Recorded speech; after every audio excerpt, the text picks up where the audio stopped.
வணக்கம் உண்மையான உறவுகளே. இனிய மகளிர் தின நல்வாழ்த்துக்கள் என்னுடைய அன்னையர்களுக்கும், நண்பிகளுக்கும், சகோதரிகளுக்கும். இன்னைக்கு எஸ்பிஓக்குள்ளே கொடுக்குற ஸ்ட்ரிக்டான கண்டிஷன்ஸ் இதெல்லாம் பற்றி தான் நாம் பேச போகிறோம். நிறைய நபர்கள் எங்களுக்கு சோஷியல் மீடியா பயன்படுத்தவே பயமாக இருக்குது, நாங்கள் இதில் வேலை செய்ய விருப்பம் இல்லை, இந்த மாதிரி பல கேள்விகளோட உங்களுடைய அப்ளைனர்ஸாக இல்லை அதுக்கேற்ற மாதிரி ஒரு யூடியூப் சேனலையோ ஃபைண்ட் அவுட் பண்ணுறீங்க. ஆனால் இதில் எல்லாத்துலேயுமே சரியான தகவல் கிடைக்காதனால உங்களுக்கு ஒரு பயம் இருக்குது.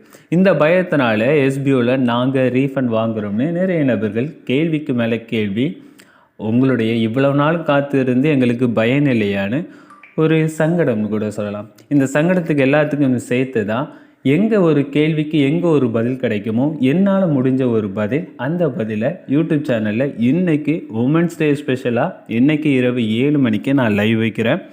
அதே உண்மை உறக்கச்சல் உறவுகளில் தான். ஸோ இதில் நீங்கள் யாருமே மிஸ் பண்ணாதீங்க. அப்படி உங்களுக்கு ரீஃபண்ட் வாங்க ஐடியா இருக்குது, என்னால் சோஷியல் மீடியா பயன்படுத்த முடியாது, எனக்கு அதில் பயமாக இருக்குது, அதில் நம்ம எப்படி இருக்க முடியும், என்ன வேலை, இது எல்லாருமே உங்களுக்கு பலவிதமான கேள்விகள் இருக்கும். இந்த பலவிதமான கேள்விகளுக்கு ஏதோ ஒரு நெகட்டிவான ஒரு பதில் உங்களுக்கு வந்திருக்கும். ஆனால் ஒன்று சொல்கிறேன், அவங்க உங்களுக்கு வேலை கொடுக்க போகிறதில்ல, அவங்க உங்களுடைய பிரச்சனைகளை ஃபேஸ் பண்ணுறதுக்கு உங்களோட பக்கத்தில் ஆதரவாக நிற்க போகிறதில்ல, அவங்க உங்களுக்கு சம்பளம் கொடுக்க போகிறதில்ல. இது எல்லாமே ஒரு துணையாக நிற்கிறது எஸ்பிஓ. அப்போ எஸ்பிஓ சார்ந்த மக்கள் யார், அவங்கக்கிட்ட என்ன கேள்வி கேட்கணும், அவங்கக்கிட்ட என்ன பதில் வருதுன்னு தான் உங்களோட முடிவாக இருக்கணும். முதல்ல எஸ்பிஓக்குள்ளே ஏன் இந்த ஸ்ட்ரிக்டான கண்டிஷன்ஸ், இது எல்லாத்தையுமே இன்றைக்கி இரவு 7 மணிக்கு லைவ் வைக்கிறேன். இந்த லைவில் எல்லாருமே கலந்துக்கோங்க. கலந்துக்கிட்ட பிறகு உங்களோட கேள்விகள் எல்லாத்துக்குமே ஒரு தீர்வான பதில் கண்டிப்பாக இருக்கும்.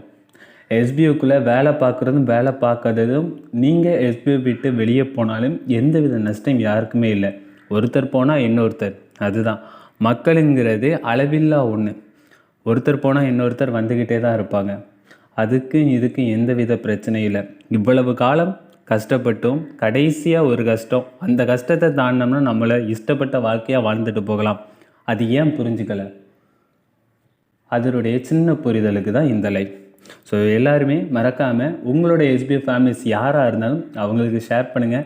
ரீஃபண்ட் வாங்குகிற ஐடியாவாக இருந்தாலும், சோஷியல் மீடியாங்கிறது கஷ்டமாக இருந்தாலும், பலவித கேள்விகள் இருந்தாலும் மறக்காமல் லைவில் ஜாயின் பண்ணிக்கோங்க. கமெண்ட்டில் ஃபஸ்ட் லிங்க்கில் அந்த லைவோட லிங்க்கை கொடுக்குறேன், மிஸ் பண்ணிடாதீங்க, ஷேர் பண்ணிடுங்க. நன்றி உறவுகளே, அடுத்த வீடியோவில் சந்திக்கலாம்.